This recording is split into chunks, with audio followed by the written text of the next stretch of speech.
जल्दी जल्दी बनाइए, जल्दी जल्दी बनाइएगा आप ना।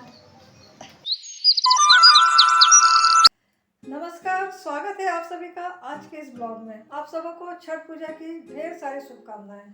और आज यानी खरना पूजन के दिन छठ व्रती सुबह से निर्जला उपवास रहती है और शाम को खरना अनुष्ठान करते हैं। और यहाँ छठ व्रती खरना पूजा कर रही है और छठ व्रती मेरी दोस्त है और मैं इस वर्ष इनके यहाँ पहली बार आई हूँ। और पूजा के बाद छठ व्रती सभी महिलाओं को सिंदूर लगाती है।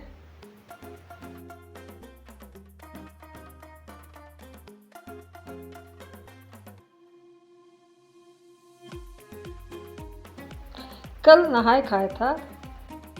नहाय खाए के साथ ही 4 दिनों का यह सूर्य उपासना का पर्व शुरू हो गया है। छठ व्रत बहुत कठिन व्रतों में से एक है। नहाय खाए में व्रती अरवा चावल व कद्दू या लौकी भी कहते हैं कुछ लोग इसे, कद्दू या लौकी की सब्जी ही ग्रहण करती है। और आज खरना के दिन व्रती सुबह से निर्जला व्रत रखती है और शाम में पूजा के बाद खीर और रोटी का प्रसाद ग्रहण करती है। और इसके साथ ही 36 घंटों का यह उपवास फिर शुरू होता है, जो तीसरे दिन उदीयमान सूर्य को अर्घ्य देने के साथ संपन्न होगा। खरना पूजा में जो खीर बनती है वह गाय के दूध से ही खीर बनाई जाती है। और अब हम लोग सभी लोगों को प्रसाद दे रहे हैं। प्रसाद में खीर और रोटी का प्रसाद है। और इस प्रसाद का इतना महत्व है कि कई लोग मांग कर ले जाते हैं।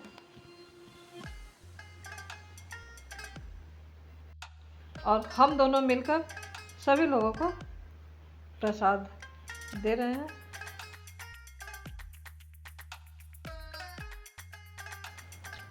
कॉलोनी से और दूर दूर से भी सभी लोग आ रहे हैं और सभी को हम लोग इधर ये भी बैठे हैं, प्रसाद ग्रहण कर रहे हैं और सभी लोगों को हम लोग प्रसाद दे रहे हैं।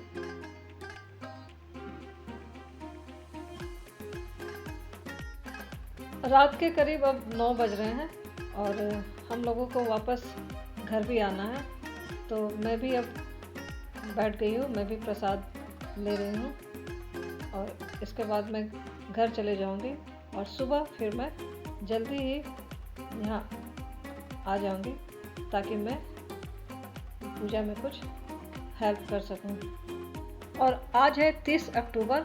आज शाम को डूबते हुए सूर्य को अर्घ्य दिया जाना है और मैं जल्दी से रेडी हो गई हूँ। मैं वहीं जा रही हूँ ताकि मैं वहाँ जाकर कुछ हेल्प कर सकूँ। और रास्ते पर पूजा की पूरी रौनक दिखाई दे रही है। जिनके यहाँ छठ हो रही है तो उनके घर से लोग आए हुए हैं फल वगैरह लेने के लिए। और इस पूजा में सभी तरह के सीजनल जितने भी फल होते हैं, गन्ना हो गए यानी कि ईख, और केला है, डाब है, नारियल है, सभी चीज़, अदरक है, हल्दी है, सारी चीज़ों को। और ये जो सूप देख रहे हैं ना, ये बांस की सूप है और सभी चीज़ों को इसी सूप में रखकर और सूर्य भगवान को अर्घ्य दिए जाते हैं। जल्दी कीजिए, जल्दी जल्दी बनाइए, जल्दी जल्दी बनाइएगा आप ना।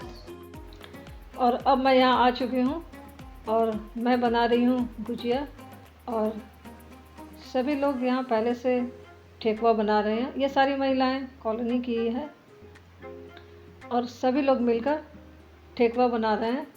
इस पर्व की खासियत ये है ना कि इसमें जितने भी तरह के फल हैं वो चढ़ाए जाते हैं और मिठाई के नाम पे बस ये घर पे बना हुआ शुद्ध ठेकुआ और गुजिया ये चढ़ाए जाते हैं। और ठेकुआ पे जो बनाए जाते हैं ना वो काफ़ी मात्रा में बनते हैं, क्योंकि इस पर्व की इतनी महत्ता है, इतना महत्व है कि लोग खुद से आ जाते हैं प्रसाद मांगने के लिए। और छठ करने वाले भी ये चाहते हैं कि उनका जो प्रसाद है वो दूर दूर तक, जितने दूर हो सके और जितने लोगों को प्रसाद वो दे सके, जितने लोगों को मिल पाए, जितने लोग खा पाए, वो उनके लिए वो उतना ही अच्छा होता है। और ठेकुआ अब लगभग बन चुके हैं, तो और 3 बजने भी वाले हैं, तो अब हम लोग सूप सजाने की तैयारी करते हैं। जितने भी तरह के फल वगैरह जो कुछ भी शॉपिंग हुई थी, वो सारा कुछ हम लोगों ने यहीं बालकनी पे सारा कुछ हम लोग धो लिए हैं उसे, और अब धीरे धीरे करके सूप में अरेंज कर रहे हैं। इस पर्व में नियम और शुद्धता का बहुत ही खास ध्यान रखा जाता है। सभी सूपों में सभी तरह के, जितने भी तरह के फल हैं और अदरक है, हल्दी है, जो कुछ भी है, ये सभी सूपों में रखे जाते हैं। और साथ ही जो ठेकुआ बनाए गए हैं, वो ठेकुआ भी सभी सूप में रखे जाते हैं। कोरोना के टाइम लोगों को नदी जाने की इजाज़त नहीं थी, तो धीरे धीरे लोगों ने घर के छत पर ही छठ पूजा करनी शुरू की। तो इस बार भी नदी तो जा सकते हैं, बट इस बार भी यहाँ हम लोग छत पर ही सारा इंतज़ाम किया गया है, और हम लोग छत पर ही जाकर पूजा करेंगे। और अब हम लोग ने सारा कुछ अरेंज कर लिया है, सारे सूप सज गए हैं। अब हम लोग ऊपर जाएंगे, और इसके आगे का वीडियो आप लोग देख सकेंगे नेक्स्ट ब्लॉग में। So stay tuned.